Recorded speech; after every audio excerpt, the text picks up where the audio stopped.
Okay, this is part two of how you're handling your time. And there's a couple other things I wanted to address and kind of add on to. But if you haven't seen the first one, you really need to watch it in order for this to make any sense. But we were talking about how this is like your normal lifespan, like 100 years, and how if we think in these terms, how much differently it is than when we realize that once we get saved, Jesus says we're living forever, So this kind of thinking on a forever timeline, is drastically changed. And I wanted to kind of tie this into how it relates to, how we teach our children and the example we set and all of that. But one of the things that I wanted to point out is that when Jesus was here with his disciples, they didn't get this either. Until Jesus was actually crucified and resurrected and they seen him again, they didn't get this. They kept thinking that, they were thinking on this timeline that Jesus was going to establish his kingdom and become the king and free the Jews, and and they were thinking in the literal, in the physical terms of this, rather than, and I'm sure Jesus told them plenty about it, but they just didn't get it. So when Jesus died and was resurrected, then the apostles went from this timeline to this timeline. And the thing about living on this timeline is you can do things that you can never do if you're stuck in this kind of thinking.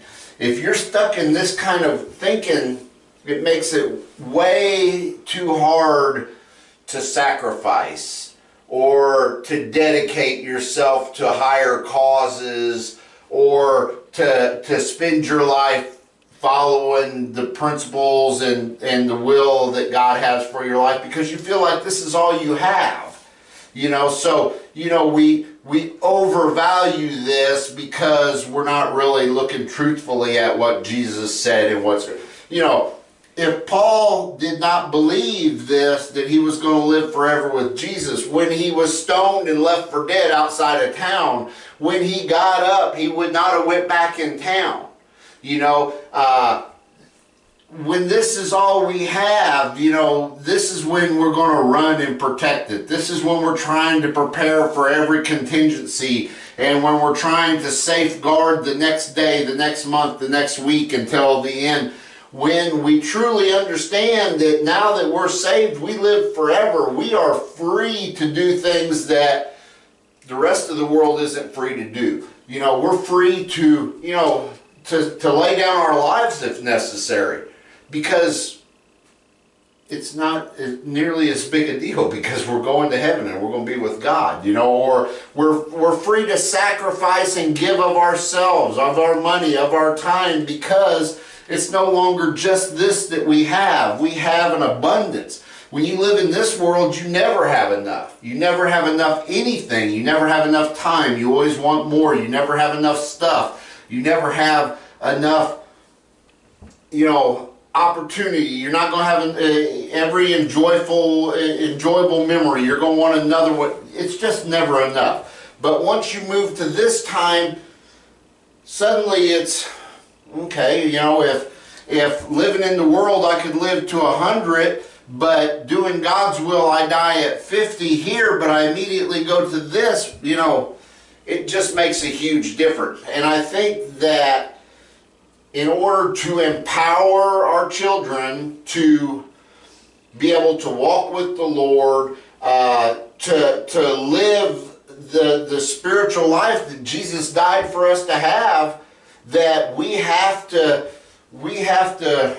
and I don't want to say that this doesn't have any value, because that's not what I'm saying. But what I am saying is it's not the end all of our life. It is not the most important part of our life. It is just a part of this. And when we look at this as a part of this, then man, suddenly the pressure is off, and we have to ask ourselves questions. You know, if I know this, but I'm still living this life on this time scale and this level of importance and this way of evaluating everything, then do I truly believe this, or am I just kind of hedging my bets? You know, am I saying I believe in Jesus just so that when I get to the end here, in case that, you know, I'm covered? You know, I think that, you know, this is the carnal Christians are kind of still stuck on this timeline. You know, it's all about how you feel, what you want, what you can get, what you're going to do, how you know, and I think that if we truly are, you know, quickened and enlivened by the Holy Spirit, and, you know, we hear God and God is talking to us, that we know that this is the truth. This timeline is the truth, and if this isn't matching up with that, then, you know, I really think you got to ask yourself some questions. Now, our kids, you know, they're all about what they want in this moment. And if this moment isn't what they want, then they're so looking to, okay, when I turn 18, when I go to college, when I blah, blah, blah, when I get, you know, and so they are stuck in a moment looking to the future, or they are living stuck in a moment with no concern about the future at all and making really crazy decisions based on how they feel or what they think at that time or what their friends are doing. And so, you know, I think that if we don't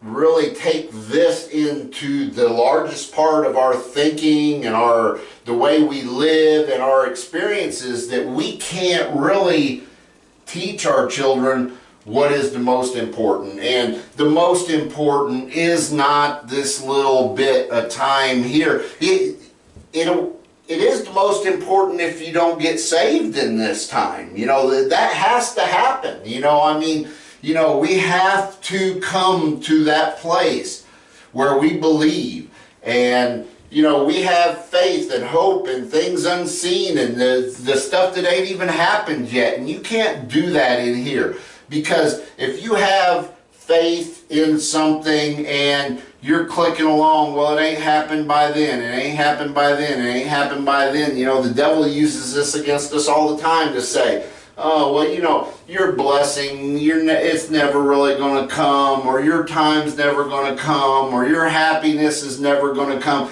If we're stuck in this, man, that's a huge way the devil gets in our head and messes with us, because, you know, if we truly are saved, this is the time that matters, you know. And you know, you've seen it after Jesus was resurrected, and then, you know, when he ascended to heaven, the disciples left and life was totally different. You know, they all, you know, they faced hardship that normal people couldn't have endured. You know, I mean, they died terrible deaths, and they, you know, and if they hadn't seen and they hadn't understood this at that time, they would have never been able to do that. You know, they proved it. They were with Jesus for 3 years, and you know, when he died, they were scattered and broken and disillusioned, and, you know, but when he came back and when he ascended to the heavens,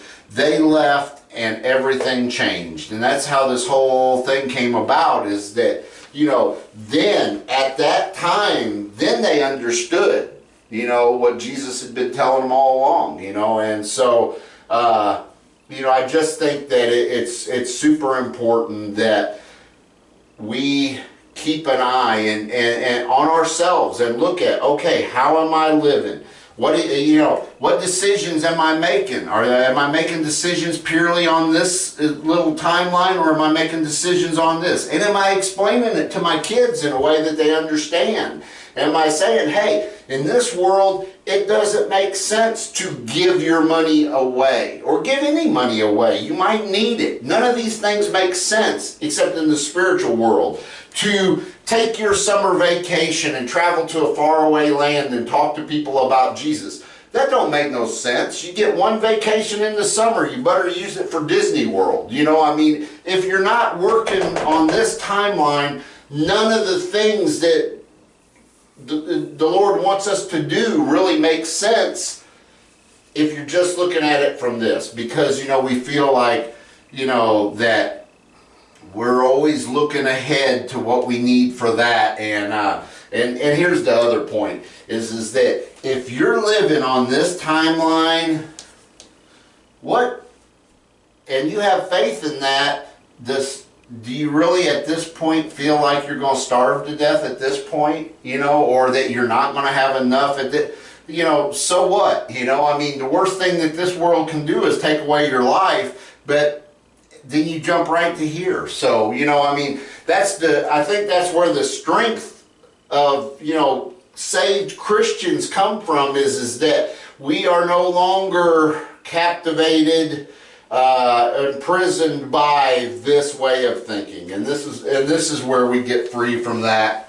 And you know, this is where powerful Christians do powerful things, you know, because the Holy Spirit's here with them. And you know, the whatever loss this world threatens us with, or whatever end they hold up to scare us, it's kind of becomes irrelevant.